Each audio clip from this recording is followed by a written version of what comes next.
Are you ready?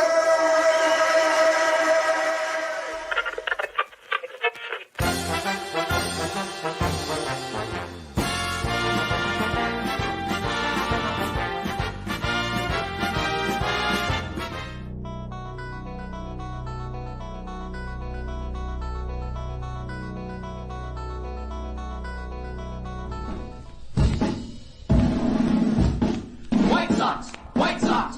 Go, go, White Sox! Let's go, go, go, White!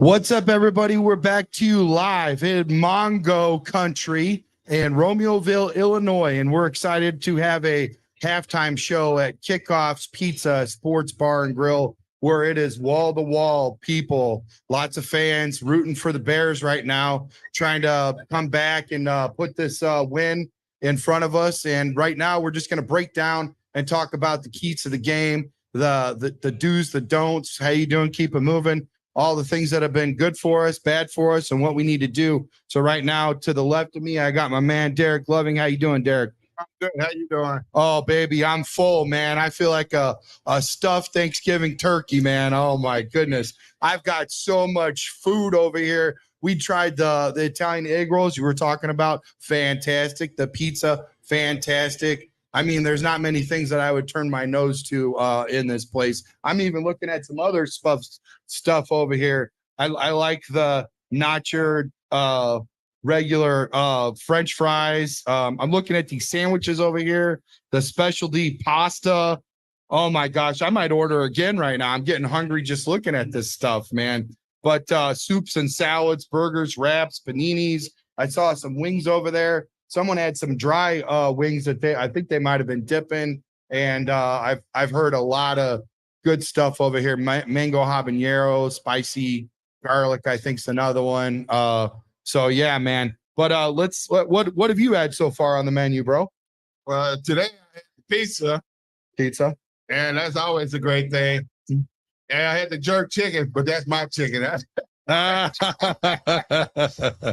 then we had, like I said, the best thing I like to hear is those Italian Egg roll. Yeah, baby. But they got this dip for the fries. It is unbelievable. You got to try the dip for the fries. Oh, man. I'm going to have to do that as soon as we break. We'll break some bread as soon as we break past the halftime here. But, man, special shout out to all the hard workers here, all the busy bees, the waitresses, everybody in the back moving around, the cook, everybody back there, man.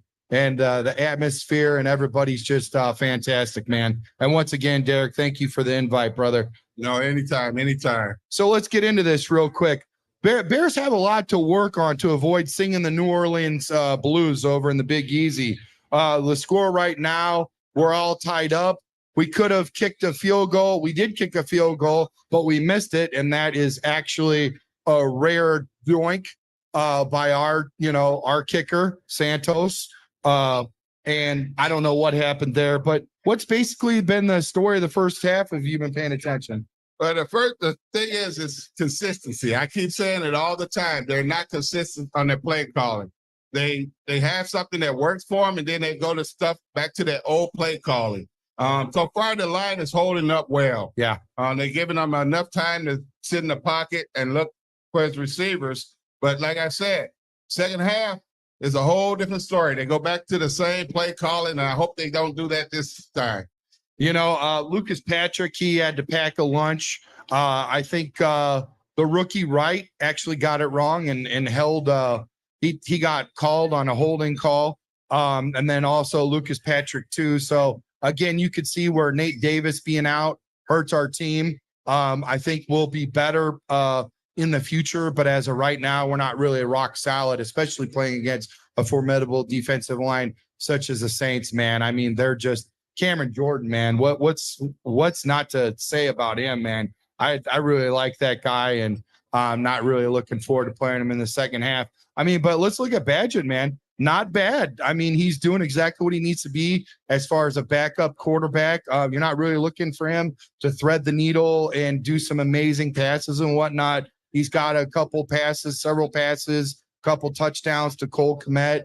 He's got Mooney busy. He's spreading the ball, man. You know, couple targets. I wish you could get a couple more targets to DJ Moore. And he's actually leading the league right now, or not the league. He's leading the team right now in rushing yards with, I believe, like 60 rushing yards. And then you've got Foreman that's doing pretty good with 40 yards. So we're over 100 yards rushing in the first half. We got about 160 yards passing. Not bad for a backup, right? No, it's not bad. The thing is, he has everything working for him. The running game is working for him. Whenever you get your running game, that opens up for the passing game. No one know how to defend you when you have everything working in sync. So far, everything is working for them. They have a few penalties that's killing them. And like I said, that's something they got to work on, because the fact is they got to come together as a team. Amen, man. You know, I will tell you this, though. Looking at everybody right now, I mean, everything is I'm actually liking this game. I'm enjoying it. We're going, you know, it's like two heavyweight fighters, you know, going punch for punch, you know, round for round. And in the first half, we look like we're hanging in there with the Saints, that are a pretty good team. But out of everybody in that team, that 53-man roster, who is your most valuable player for the first half? The first half right now is actually the lineman. Okay. The offensive lineman is actually doing a great job for first time in a long time. And as long as they stick to holding them off and not penalties and holding, I think we'll be all right, because it's the line that makes the difference, because it gives the quarterback a time to stand in the pocket. It gets the players time to develop. So it's right now, I give it to the linemen. Okay. Now, who's been, and I have to agree with you too, man, because as we start the way that our philosophy and our podcast is developed, we always look from the inside, build the inside in the trenches, and work your way out. I mean, it even speaks volume with our hero Mongo, you know what I mean? Inside, right, on the defensive side. But here's the deal. Whose play has been the most unbearable out of everybody that's been playing today? Who has been like somebody that's just been stinking up the joint, and you're like, man, if you could just get your, you know, crap together, we might be in a better situation? Or has there been anybody at all that's played that way? Have we just been playing decent, you know? The truth be told, I'm going to say this, what needs to get better and who needs to step their game up, and I'm going to say this, a lot of people might not agree with me, but the coaches need to step their game up. The players are doing as best as they can and how they're being coached. I think that if they get the coaches to step their game up and play and do what they're paying for, then we'll have a better team. I mean, honestly, believe it or not, brother, there's a lot of people that I've been hearing all the way across the board, everywhere we go, and in every podcast that we set up and talk to people, whatever, you know, everybody's been saying the same thing about the coaching staff. I mean, it is ridiculous what's going on right now. So I have to agree with you. The most unbearable is definitely the coaching, and they could do a lot better, putting us in a better situation. I really feel that way. I agree with you 100%. What's the biggest adjustments the Bears need to make in the second half? What do you, I think you said it earlier. We'll go ahead and repeat yourself if you don't mind, for those that didn't catch it. But from what I gather, it's just being consistent, not consistently inconsistent, but being consistent and marginally setting yourself up and not forgetting what got you there in a fighting position for the first half. But let me ask you to answer the question that I gave you. You know, what do you think is the adjustment that they need to make in the second half? Well, the adjustments they need to make is not go back to, first of all, go back to the same play calling. The first half was mixing it up. They need to stick with mixing it up. Okay. The passing, the running, that is what they got to continue to do. Okay. But the thing is with the Bears, their coaches, for some reason, the second half, they always go back to their normal play, just screen pass, and they stop the running game. Yeah. You got to keep doing what you was doing was working. And you tweak it a little bit and see what wasn't working and you change something. But you have to stick with what's working and not change it until it's not working. You know what? And let's be honest too, because even some of the greatest coaches that I've seen, let's look back at the really good, formidable Indianapolis Colts behind, the sheriff, Peyton Manning, right? Here's the deal with that. And I saw it time and time again. The guy would do a no huddle and he would charge all the way down the field and they'd score lickety split just like that. Why did they stop doing the no huddle? What's going on, man? You know what I mean? Like you said, the keys to winning the game. I think even some of the great coaches and some of the great teams, they forget to, the old saying, go home with who brought you to the dance. You know what I mean? You got to stick with what got you there. And I agree with you wholeheartedly. We set up the run with the pass, set the pass up with the run, switch it up, keep it, how you doing, keep it moving, keep them honest and all that kind of stuff. And, but have you seen, let me ask you this. Let's put a pin on that. Let's ask this question here. Have you seen a better pass rush against the Saints? Do you feel like you see something going a little bit better for us now that we've got Sweat out there? I think what it is, because they're out there, because we have them now, everybody's looking at us different. Okay. And they're not picking up like they used to. The thing is, our defense is looking a little better, but they still need to get one more person than this, at least not two people, to actually help him out. Because what's going to happen is it's going to become always the same way when we had Matt. They're going to start double and triple teaming. So we have to have more than just that one person out there. We need another weapon.